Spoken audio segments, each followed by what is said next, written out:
Let's take a look at how to use the vehicle to load v2l function on your Kia EV9.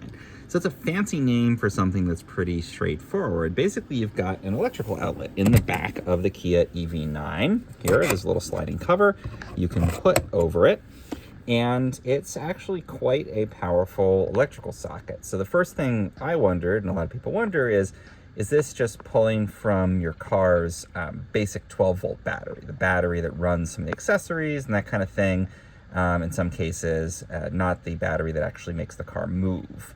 And the answer is that no, it actually does come from the battery that makes the car move, the traction battery, which means this is almost 100 kilowatt hour battery. It's a very, very big battery to move the car. And that means you can get quite a lot of power and power for quite a long time out of this little socket. You can see it's actually 15 amps, which is basically like a circuit in your house. And that means you can plug stuff in to the back here. So I'm gonna plug in my cooler. And this is going to keep like basically a little refrigerator in the back of the car here. This is my Bouge RV cooler, by the way. So I can keep like stuff frozen. I'm going to put some things in there. But you could use this for all kinds of other stuff. If you're camping, you could plug in a coffee maker.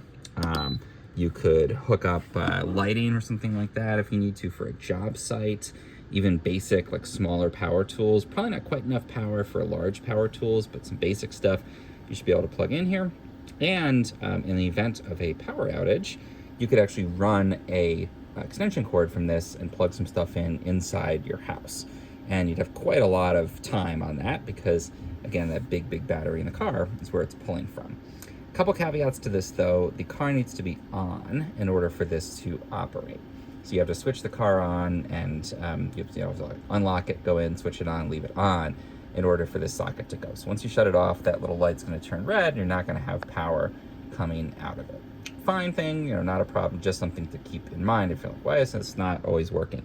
Sometimes I found you have to shut the doors or lock the doors. It's a little persnickety about when it's gonna allow that socket to operate. Of course, you could also put in like a cell phone charger or something basic, run a laptop off of it. There's so many different uses for this, and it's great to know that in the event of a power outage or emergency where you might need that power from your car, it is ready for you there.